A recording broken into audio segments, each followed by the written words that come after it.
Let me go ahead and share. All right, cool. Let's go ahead and get started then.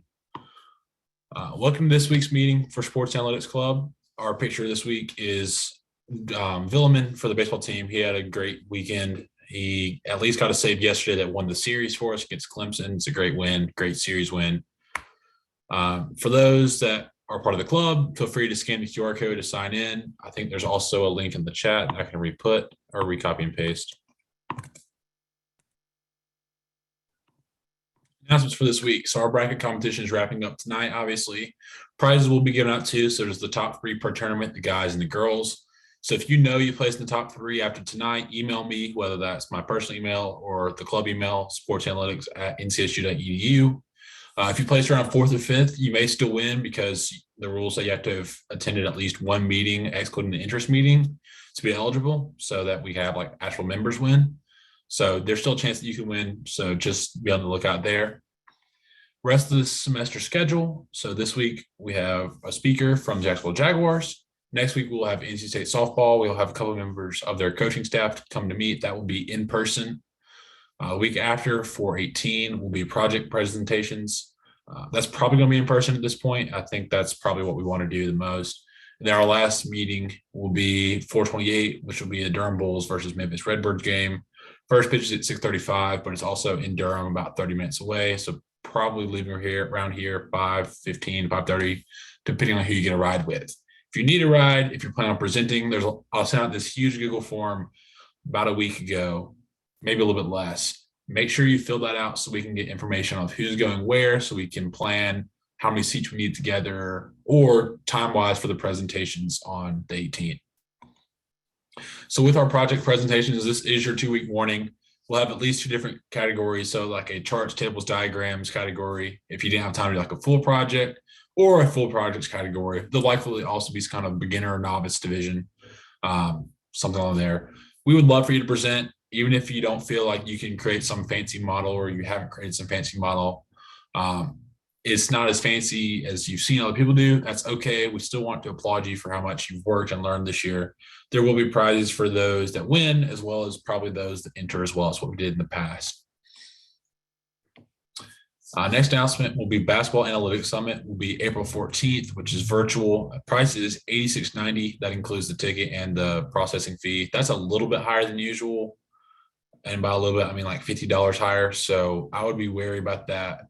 Speakers, Ken Pomeroy has been confirmed to come. Debbie Antonelli, NC State alumni. She also announces plenty of games on ESPN, guys and girls. So those are great speakers. For more information, visit Basketball Analytics Summit, or you can just ask me about I went last year, so about my experience, what I would recommend, not recommend. I feel like, David, did you go last year too? No, unfortunately, I couldn't make it. Okay. There might have been someone else that went. I don't remember. You can feel free to ask me if you have any questions about that. That's for this. The student price is $86.90. 2022-23 officer selections. So if you're interested in becoming an officer, let us know. We may be restructuring the executive board next year a little bit, so exact titles may change. We're looking to add about 3 to 4 board members, with at least 2 being current freshmen or sophomores, so that we can introduce them and so they can be a higher leadership role later on after I graduate. Some of the other graduating seniors are gone. So your application is to send us a paragraph about how you've been involved in Sports Analytics Club. Doesn't have to be a paragraph, it can be longer, shorter. Definitely does not need to be super formal. Just list some of your favorite memories about being in the club. So if you have been attending meetings and participating, then this should be no problem.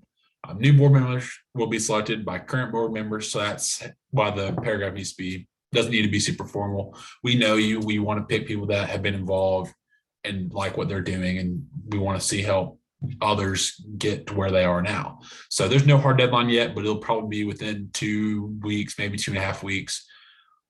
So there's our updates for officer selections. Be sure and just let us know. If you have any questions, ask any one of our current officers. That's me, David, Tyson, Jacob, Tristan, and maybe 1 or 2 more. I don't remember off the top of my head.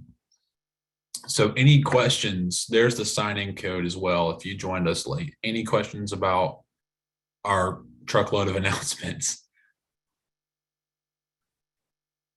All right. So next week's meeting will be in person with NC State softball staff. So I want to turn it over to Jacob to introduce our speaker. So I met Arri a couple months ago. We talked over the phone. I just asked him some questions about his sports analytics journey. I met him through a family friend's nephew who also works for the Jaguars, but over in marketing.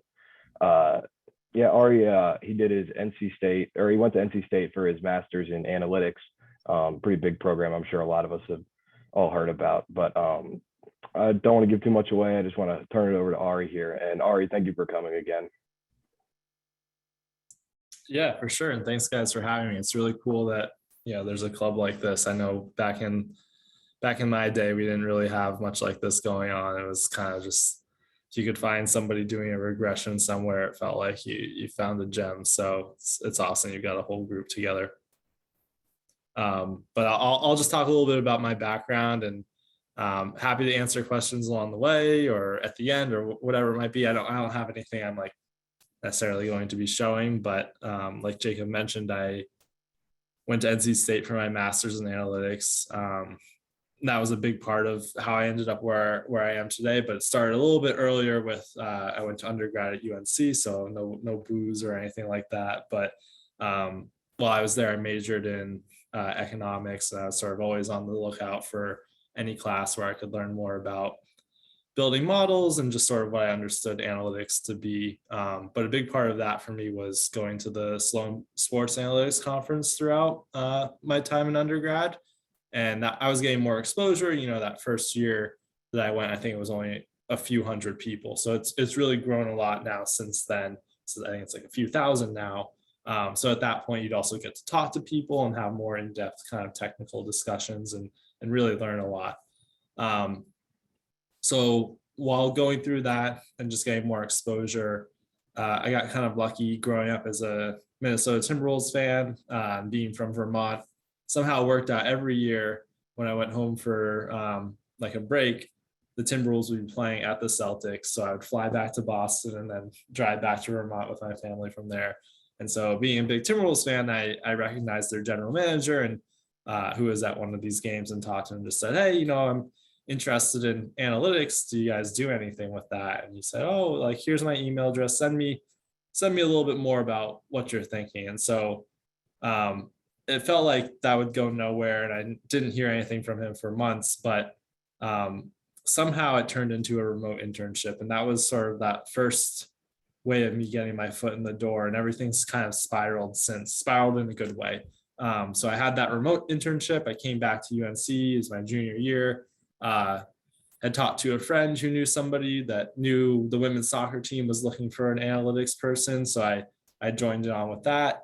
I did an internship between my junior and senior year, and then through my senior year with like a sports business software company that was in Chapel Hill. And it turned out they had a daughter, like the owners of that company had a daughter that was a really good high school soccer player. So we connected over, the UNC soccer. So it's just one thing after another, and got through undergrad, interviewing for sports jobs. It just felt like my skill set was a little bit short of what I wanted it to be to really make an impact, because it's changed. We're talking about 10 years ago now. It's changed some, but still analytics teams at sports teams are pretty small. And so I felt like if I was going to go in and be like the one person or one of two people, I should be pretty well equipped with the skills to really make an impact. So while kind of vetting those different jobs, I learned about NC State's analytics program and decided that would be like a really good way to kind of put not a finishing touch, but really like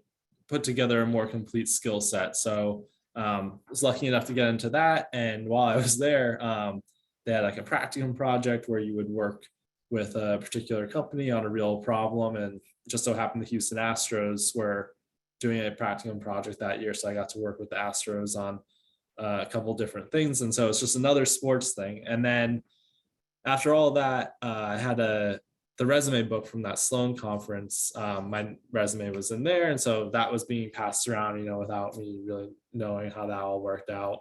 The Jaguars ended up with my resume and they contacted me.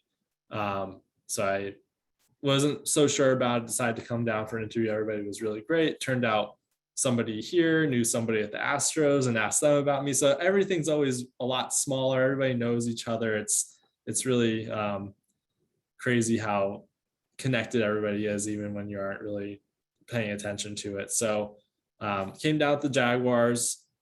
The team ownership had changed about a year prior. So there were a lot of new hires being made.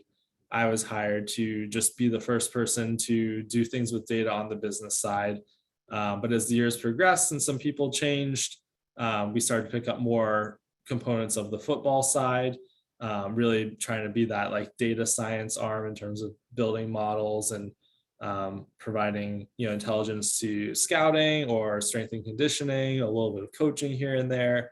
And as we've had, the business staff has stayed very consistent. So what we've done there has been just sort of growing, but as the football staff has changed, our involvement with different areas has also changed. And that's also something that like, you may not totally grasp when you're thinking about like, oh, I want to work in sports. I know I didn't. It was just sort of how much things can change from, team leadership changing around. So, when we've got Gus Bradley and Dave Caldwell, it might be one way, but then when it's Doug Marrone, Dave Caldwell with Tom Coughlin over that, it's another way. And then when it's, back to just Doug and Dave, or then it's, I guess it was Urban and Trent next. Now we've got another Doug and Trent. So it's always changing. You've got a lot of different stakeholders who have different preferences for things. So we've built the team to be really flexible in terms of the kind of work that we can do. We've got some people that are really good at building models, some people that are really good at moving data around databases, automating things. So it's been like quite a journey in terms of like working through all of that. But I think sort of to summarize it, it's just been one sports thing has led to another. And once getting in there, it's really opened up a lot of opportunities.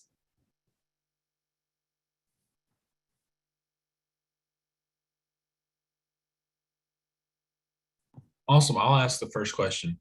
How is it like working on the business side of sports? We've had a lot of speakers come in and talk, oh, I work with so-and-so. We work on modeling for projecting MLB players. And so that kind of stuff. I know from the business side is like a little bit different of a perspective. Can you talk a little bit more about that? Sure. Yeah. So when I started, the focus was on ticketing. And so the NFL, probably other leagues are similar, but ticket revenue is like the biggest source of, revenue that a team is responsible for. TV revenue is bigger, but ticket revenue is the big one. Sponsorship revenue is pretty close behind that too. If you're a team like the Cowboys, maybe you're pulling in more in sponsorship revenue than ticket revenue, but for most it's ticketing first. So that was my focus initially. So we do a lot of different modeling focused on whether it's ticket pricing, or we have a lot of season ticket holders, building some sort of logistic regression to basically predict who's likely to come back, and then build a strategy around how we're going to target those individuals. So, we just started season ticket renewals like a month ago, and we've got these really high probability people coming back. We've got some low ones. We've got some that are in the middle, and we kind of just let the high probability people just do their thing. We don't even bother trying to contact them right off the bat, because we think that they're just going to renew on their own, which is usually how it plays out. So there's always some strategic element kind of that goes on top of the data that we have to think about.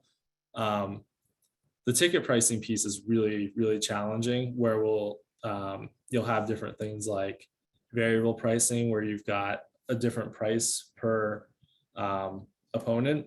And then there's also the dynamic element of it, which is, you're changing it as the game gets closer, or some event happens, like the team's winning more or losing more, or whatever it might be. So one thing that was tricky early on with the sort of pricing by opponent was we had to consider, how do we quantify an opponent that we haven't seen before, at least in the data that we have. Maybe we had them a long, long time ago. Like we had the Packers in 2016, but I think they hadn't been here since like the maybe 2008 season. And we just didn't have data going back that far. So, okay, how do we like create some sort of variable to account for the Packers? And so one of the people on the team here had a good idea. There are a few different variables, but one of them was, you can go on Google Trends and see for specific areas the rate at which people Google search terms. So we looked at Jacksonville.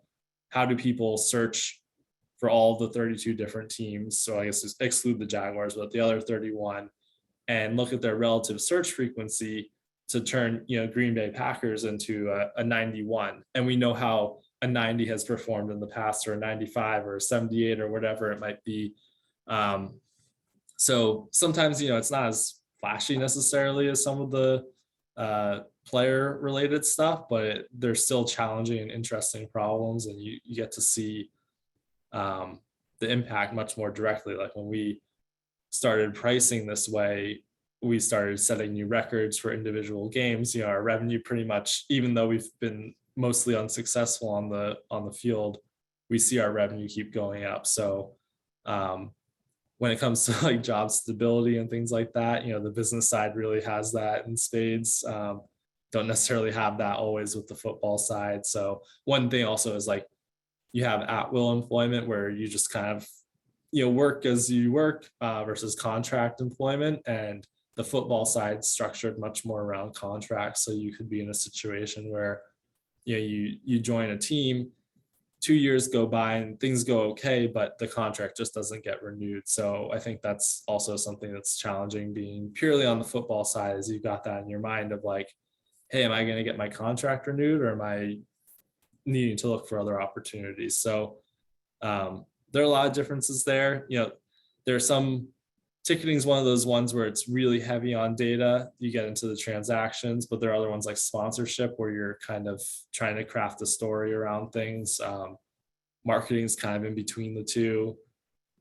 Get into finance, and that kind of can go back and forth between, like, maybe salary cap enters into that conversation, because one thing I know I didn't realize as much was how much the finance department is spending time trying to like deal with large free agent spending, because you need to have the money to pay all these guys their like initial bonuses and things like that. And you simply may not have the cash on hand, even though like, teams are taking money in. So there's a lot of things going on behind the scenes, and that's what's great with working with data, is you get to play a role in pretty much everything. That's awesome. Thank you. There's a question. Oh, never mind. There's not a question in the chat. My bad. If anyone wants to put a question in the chat, please put a question in the chat, or you can unmute and read it yourself. Arri, I have one for you. I know when we talked, you described a little bit about your process of like getting the data, and then I guess using like SQL, and then throwing it into R or Python, then going to Tableau. Could you just speak a little bit about that, like the whole process, and I guess all the different programs that you use? Because we usually focus in R, but I thought it'd be cool if everyone else could hear about some of the other stuff that's used. Yeah. So I think like as the department's grown, the tools and technology that we use have changed. So like maybe something like R was kind of like one of the first things that was used, if you sort of think about from where the data comes from to whatever our finished product is. We have a data warehouse where we store all of our data. And so those are all these data tables, you're writing SQL to get the data out. So that's built on AWS. And like, I think there are a lot of different ways that you can warehouse data and create, but it's like, I think this was like not a thing when I was in school, but basically cloud data storage is like a pretty important thing. It's kind of hard to, I think, pick up on in school. But just sort of understanding how, if there's an API out there that you can pull data from, how do you get that and move that into a database of your own that's updating at a regular cadence? Like, it doesn't sound that cool, but it's usually like one of the last skills that people have, like, and it's just so important. It's such a big part of what we do. So that's kind of like the foundational piece, is just, where do we get all this data from? How do we store it? How do we structure it so that it's easier to use for analysis? So that's like the baseline. And then so maybe we've got all that set, write some query to get some data out. maybe that's being pulled into R or Python. We stick with things that are open source because we're not, I learned SAS when I was in grad school. It's really expensive. It's just not happening for us. So, and I think R and Python are really great too. So we stick with those. So maybe somebody's writing a query, pulling data in, maybe then there's some further data manipulation to just kind of get a data frame in a particular format that makes sense for an analysis. And then doing that analysis, say if it's building a model in R or Python, whatever the person's choice is. And then from there, it's, we'll use Tableau for something like data visualization, or, a lot of things work their way into a PowerPoint slide or a Google slide or something that way. But there's something at the end where we're presenting the information. And it's funny, sometimes there's hours and hours and hours of work that go into producing something that might all be condensed down to one page. And then we've got also some like more dynamic systems, like we've got a scouting platform that our scouts use to put information in, that our GM looks at to see information about players. So one thing that we'll do is maybe we have a football data source, play-by-play data. We're in a script, tabulating all sorts of different statistics, putting that into a table.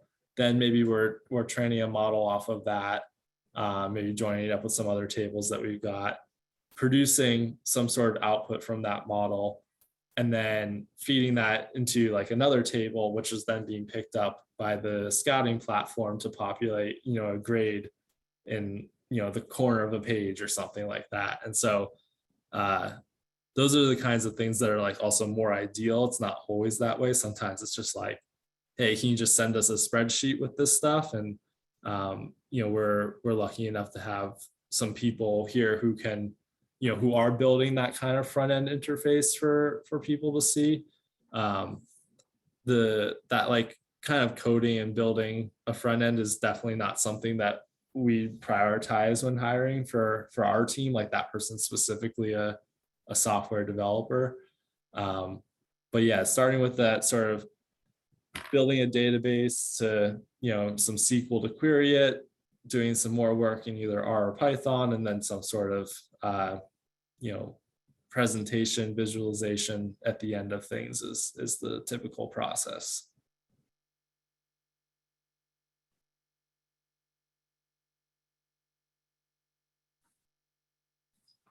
Okay, I see that question. So what's my typical day like during the season?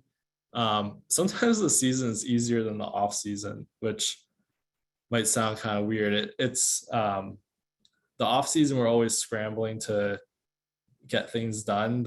So the season, a lot more things come up that are less predictable. Somebody asks us for something, and we got to put all of our focus on that. So it's like it's not as good of a time for working on longer term projects. We'll try to do that, but let's say like this upcoming season, I'll start with, we'll play on a Sunday. Maybe it's here, maybe it's somewhere else. That next day, we're gonna just try and find whatever we can for our opponent that next coming weekend. Just whatever interesting tendencies or points we can make that might be helpful in game planning for that upcoming opponent. That's all done like first thing Monday, such that then anything that's going to be like put into a game plan can actually be considered, because that all starts right away. And then, things are a little bit more quiet. There's like some business related work, or maybe we do like a post-game report that's summarizing, how much did people spend on concessions or merchandise? What did attendance look like? Did we have any issues with that? Maybe there are some survey results. If there was a home game, there's also like some reporting we have to do to the league just to kind of let them know how much money we made and how much money we need to share with the rest of the league. And then as the week kind of leads into that next game, usually it's just, there's a lot of focus on ticket sales, maybe marketing needs, like is looking for a more targeted list of people that we think are highly likely to buy tickets. So we've got models that are, looking at day to day. Did people go on the website and look at our ticketing page? Then like, hey, maybe we should give them a call if they didn't end up buying a ticket, or did they open our last 3 emails? Maybe they're interested. So that in-season stuff is just like a lot of little things kind of being strung together, while the off season is hey, we've got this massive project we want to work on. Let's try and knock that out while we don't have as many people asking us for stuff. But I think all in all, the days are always changing. Like sports teams also do a lot of stuff that's not related to the team. So you've got basically an individual who's a billionaire who sort of sees this as their like entertainment company, not necessarily for their personal entertainment, but just sort of they might decide to buy another team and then share resources across those teams. So like we have a soccer team over in London called Fulham that will collaborate with from time to time. Like I used to go over there more frequently to sort of help them get set with some of their data stuff. So there are always odd things that are coming up that are unexpected. We're maybe we're building like a practice facility next door. So sometimes there may be like a political element of that where we're working with the city on, making sure they're understanding sort of what we're proposing there. Maybe there's some numbers to put together for that, or suddenly, the league puts out some analysis saying, hey, the Jaguars are 31st out of 32 teams in this particular metric. And then, somebody's like, what, we're at the bottom. And then they ask us to look at it. And, it turns out like we wouldn't calculate that way. We're actually not as low as we think, or no, that's like a correct calculation or whatever it might be. So there's always like these little things that are coming up with that we're trying to respond to quickly.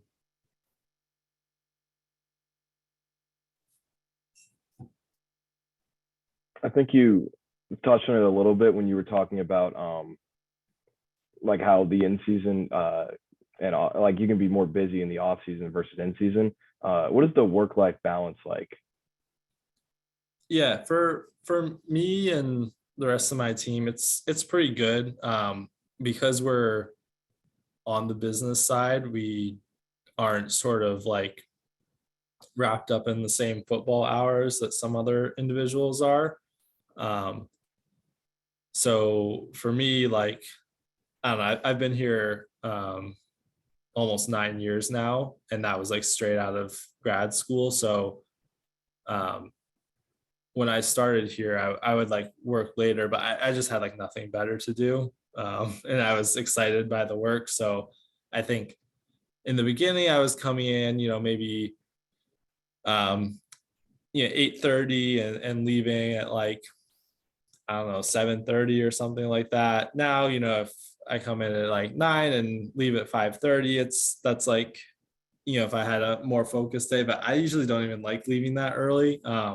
Just like feels wrong to me because I'm so used to, from my many years prior, leaving later. But yeah, lots of people sort of work typical hours.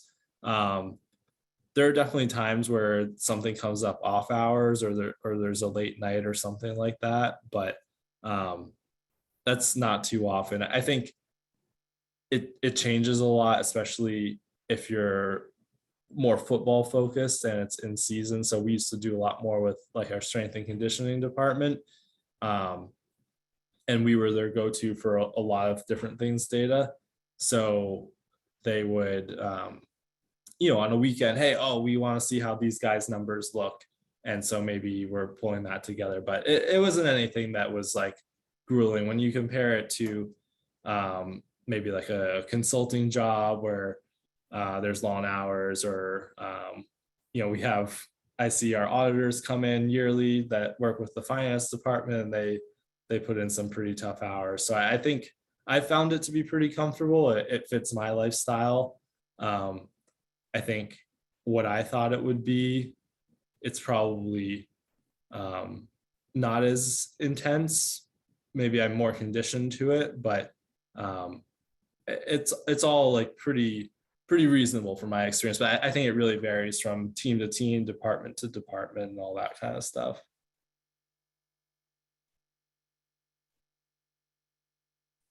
I had a question about, I believe this past season in week 1, I think the Packers and the Saints played in Jacksonville.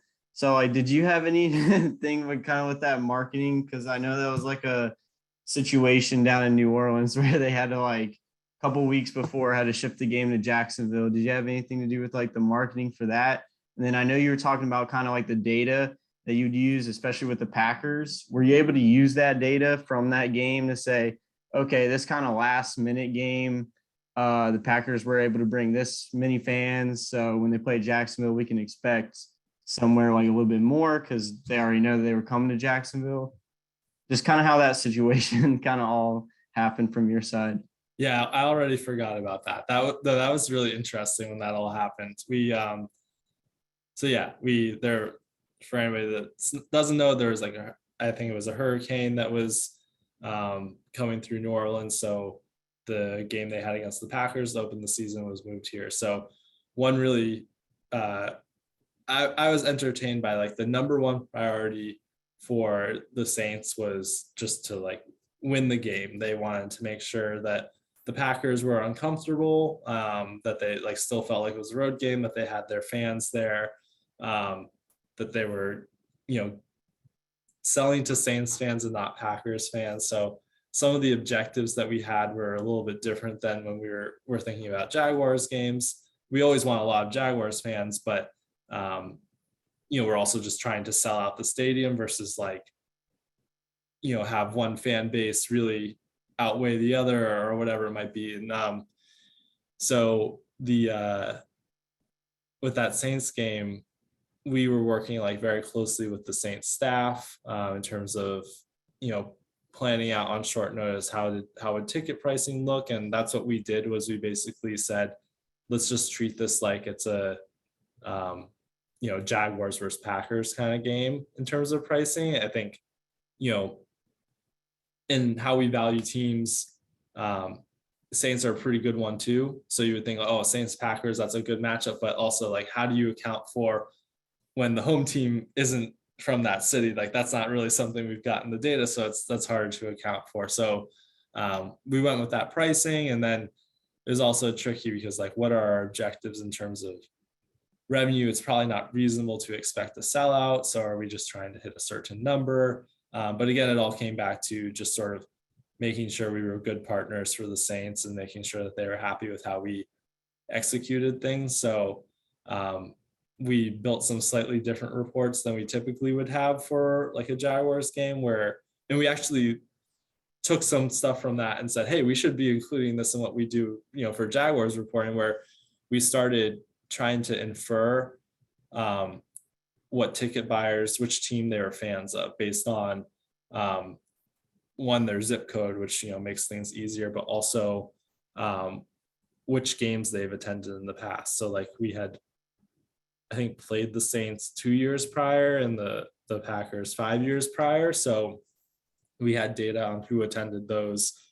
So we were trying to classify a lot of those, but we were seeing a lot of people that just seemed like either Jaguars or football fans, like they've attended, games here that didn't involve either team, or they're just from the Jacksonville area, but haven't attended a Jaguars game. So it was interesting seeing all that come through and how in the beginning, tons of Saints fans were coming through, and then the Packers fans started, getting their hands on tickets. And then that kind of event also, is helpful for us because it gets people who, for the people that had never come to a Jaguars game, gets them to our stadium. They get to see our, giant video boards. Hopefully they were Saints fans because like the Saints destroyed the Packers that game. So hopefully they come away with a good, memorable experience and all that kind of thing. So that was a really interesting process to go through. I don't expect us to do it again, but also you never know. I mean,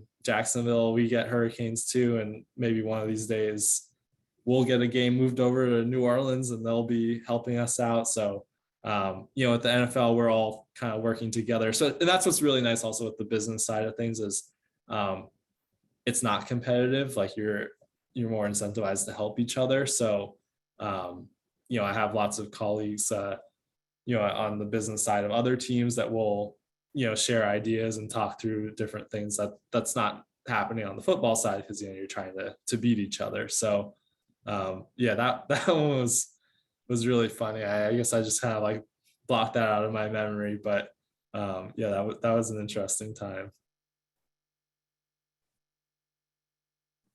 Yeah, thank you. That was some way to start the season to be tasked with that right off the bat. Yeah.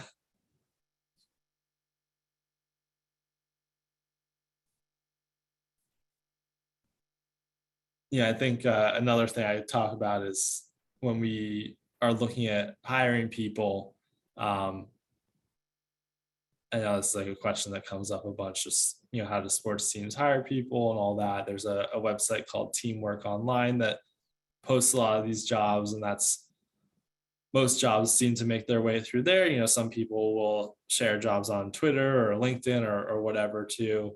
But some of those technical skills that I mentioned in terms of just like having some comfort with R or Python's usually like the main thing that sort of we check for, and then just kind of see what the rest of the resume looks like. But we actually just hired another person from the NC State grad program who has good R skills, good modeling skills. We were looking to add another person that we could throw some challenging models at and see how they could handle it. So fun to have some more North Carolina representation down here. And then we had another person whose last day was today. So they had like such an incredible skill set. It's going to be tough to replace all those things. Basically everything I described in what we do, he was doing some of all of that. So that's something that, posting goes up on Teamwork Online, start looking, seeing what you get. I know some teams really look for prior sports experience when it comes to, data science, analytics, whatever you want to call it. Like, I don't think it's great if somebody's worked for a sports team, but the technical skills are what mattered. If you were at Spotify and did all of that, or you were, at Microsoft and doing data related work, like that's probably going to translate better than if you helped move boxes around, at a summer internship for the Jaguars. That's maybe going to help you make good connections, but in terms of like, seeing those skills in practice is really helpful. So we'll usually look for those kinds of things. So going off that, like getting experience in college, what was your experience like working with the women's soccer team at Chapel Hill? I mean, I know they're a really good program. Y'all may have won a national championship during your time, I'm not sure. But how was that like? Yeah, I mean, it was awesome. I was very unlucky that the 2 years I worked for the team were bookended by national championships, and I didn't get to experience one myself. But really, really cool being around such like a high level program, such competitive athletes, really skilled athletes too.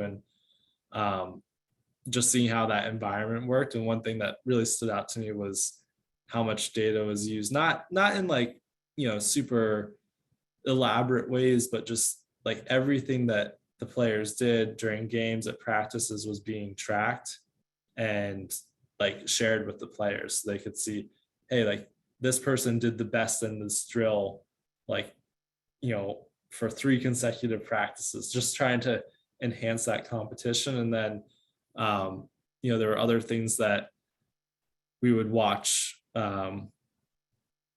rewatch games and tally up different statistics that were less conventional, but sort of help maybe quantify the level of effort a player was giving, or just sort of their play style. So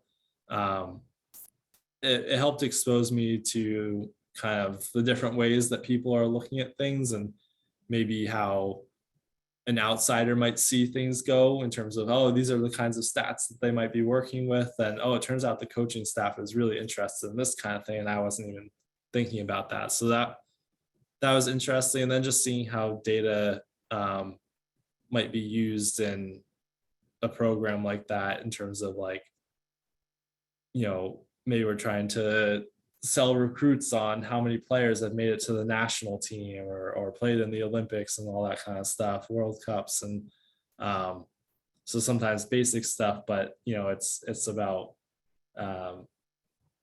positioning the program well to seem appealing, and sometimes some recruits maybe respond to that kind of data well. So it's just kind of, you never knew it was going to come your way. I was also just helping out with the team in general, so just seeing what that all was like was very cool.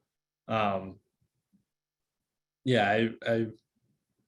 would have liked to have won or experienced winning a championship, but it was really cool. That's definitely I got tons of soccer clothes, which was fun. I still have way too much of it, like finally wearing the last t-shirt I got or whatever, but that was a fun time.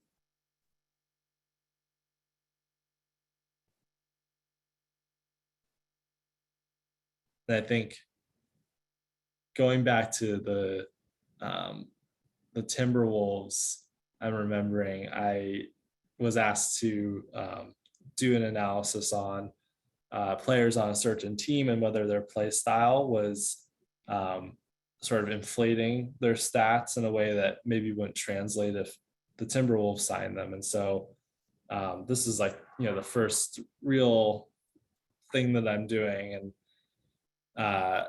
so I try to do this analysis in a way that, I would never do it that way again, but I did what I knew. And I wrote probably like a lot of pages, 10-page report, something that was lengthy, describing methodology and results and all this stuff. And I sent it over to these guys, and they're like, "This is great, thanks. Like, could you also just make like one that fits on one page that we can give to the GM?" And that was kind of also when I first started to realize, like, in school, you're trained to be like, well, you want to be thorough in all cases, but there's always, there's certain numbers of pages you're trying to hit, or just certain like length related things. And in the professional world, it's a lot of times more focused on being succinct and just like, hey, this is what it is. So I think that was like some good exposure that, like, all right, this is how people want to see it when I'm in school. This is how people want to see it when I'm actually putting it into practice. And there's definitely like, now that I'm where I am, maybe within my team, nobody's writing 10-page reports, but like, we're definitely get into the details a little bit more. And if it's something that we're using regularly, we want somebody to have, documented what goes into that. But there's no way I'm giving anybody a long report. Maybe it's like a, 3 slides on something with 3 bullet points on each, just try and hit the main parts. And if somebody wants to get into that detail, then we certainly can. But that was I'm glad I learned that early on, so I didn't have to spend a lot more time writing 15-page reports.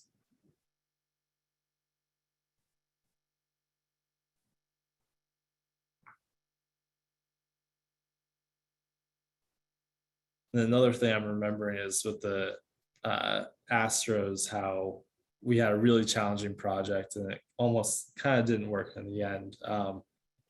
And it happens from time to time that you have a really good hypothesis, and in the end, it just doesn't work, to be what you thought it would be. Maybe the data didn't prove it out. Maybe it just didn't turn out to be effective. Maybe it, it was hard to communicate, and you didn't get much buy-in on it. And sometimes you go back and revisit it, and try and change it and see if you get it to work the next time, or maybe you just let it go. But I think one thing I've learned also is that it's okay for some of these things to not work out. You're just taking a lot of different swings at trying to make it work out, and some are going to work out really well and some are going to kind of miss the mark. And you just be open to understanding what helped things succeed, what maybe had certain things fail. But I think it's also very unrealistic in this to think like every single analysis that you do is going to have this huge impact. It's always, you're just trying to do a lot of different things to try and try and help out in any way. So that's the Astros thing was not, the Astros had a great question. That was definitely not them having like a bad hypothesis or something. It's just we weren't equipped to solve the problem that the way that they would best benefit from. But we all still learned a lot, and they had some good takeaways from what we were able to do. So I think that's something that I carry forward here, is that sometimes we try something ambitious and it doesn't work out, and that's okay. It was more about seeing whether it worked out. See a question: if I could change one thing about the NFL, what would it be? Rule change, draft, playoff format, Pro Bowl.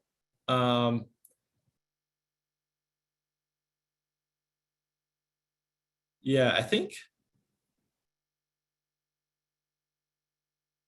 I do like how with the Pro Bowl, even though it seemed to have lost its, allure that it's had in the past. I think it's great how the league is using that as a way to test out other types of rules. I think there's a lot of opportunity to like introduce more rules, whether it's around like kickoffs or 2-point conversions or whatever it might be, to introduce a lot more strategy in an already very heavily strategic game. But I'm not sure that I want this to happen, but I'm always entertained by the ideas of like, if instead of an onside kick, you just got the ball like at your own 25, 4th and 10 or something like that,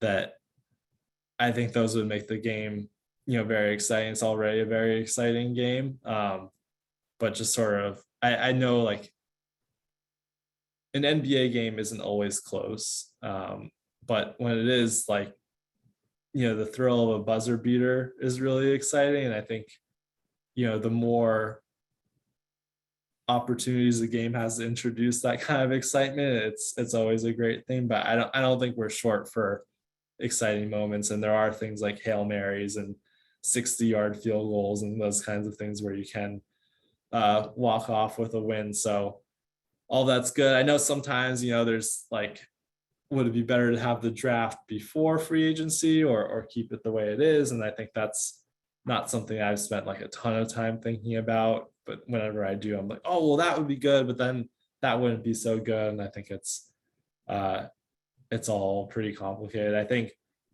one thing that we can't change anytime soon, when it comes to the business side, is we play our divisional opponents twice a year, and so we get each of them here at home.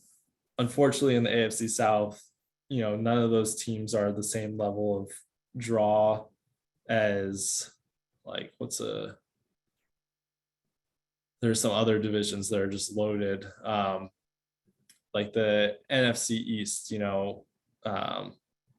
The Giants have a lot of fans. The Cowboys have tons of fans. The Eagles have a lot of fans. The Commanders are not as strong as they once were, but when you play those teams, you're bringing a lot of people in, and the AFC South doesn't have that same level of strength. So we're always kind of like, oh man, if we could just every year play like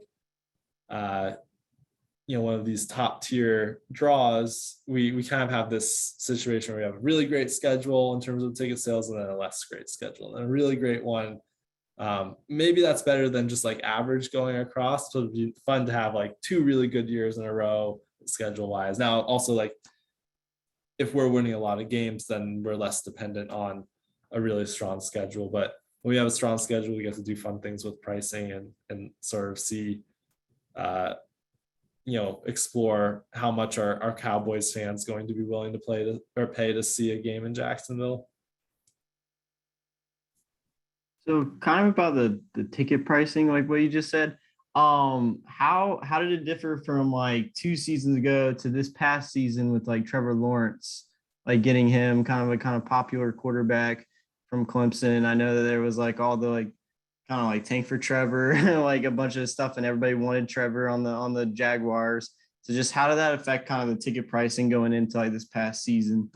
Yeah, the season ticket pricing is probably the hardest of the pricing, even though the dynamic pricing is really tough.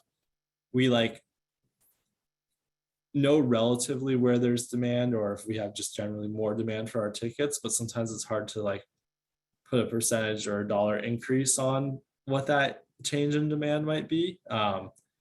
So we've tried a lot of different things over the years. We'll take deposits on season tickets before we start selling new ones, and sometimes that's a good indicator of what the whole like season ticket renewal and new sales sort of outcome will be. So when we have like a situation where there's a lot of excitement for Urban Meyer too, we saw a ton of new sales interest, and something where when we have new sales, nobody's like having to react to a price point that they've paid the year before. So we feel a little bit more free to just set a price. People are interested in tickets, and that's the price they see, versus when they're renewing, if they see a price increase, they're having to psychologically and also with their wallet make a decision to take that price increase. So we try to be thoughtful in how we approach the renewal pricing, and make sure that we're looking in areas where there is a lot of demand, that we think that, or maybe there's a mismatch in terms of like, these two areas are pretty similar, but this one's priced a little bit less than the other. We should maybe get that more even. We maybe will have things like the one side of our stadium gets a lot more sun just right in their face. It's pretty brutal. So that we might not price, at the same price as a similar seat on the west side. But yeah, when we have something like a lot of excitement, pretty much Trevor Lawrence was like a completely unique thing in terms of what a player can do to demand for tickets, like a running back, a wide receiver, signing Nick Foles, like that kind of stuff is helpful, but because those are like, the stars. But Trevor Lawrence was just like actually noticeably a pickup, and definitely some of that's probably attributable to Urban Meyer too, because he had star power.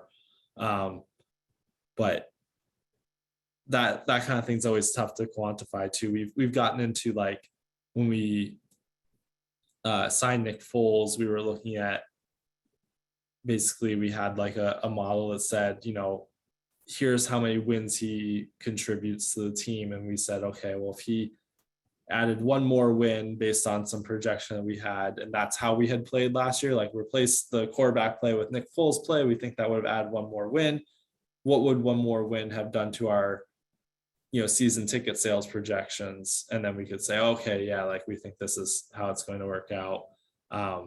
With Trevor Lawrence, we were like, well, it's kind of hard to say. He hasn't played. We do have a projection for him, but that Nick Foles methodology didn't really work out in terms of, like, it was a great idea. We tried to do it that way.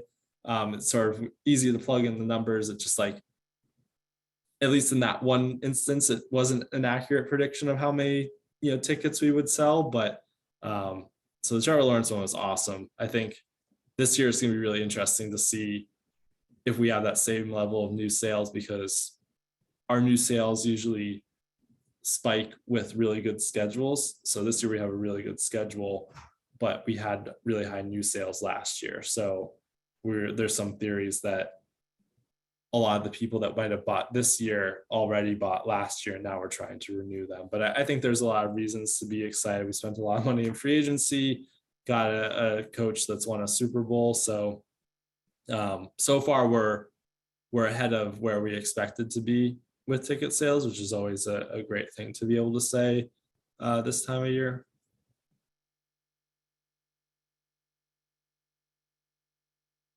Awesome, thanks. I think we have time for maybe one more question. If anyone has one more that they would like to ask.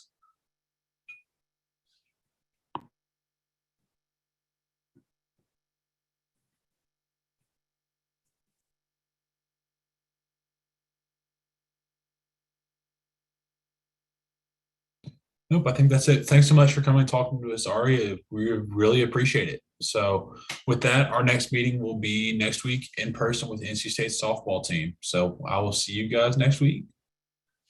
All right. Thanks, guys, for having me.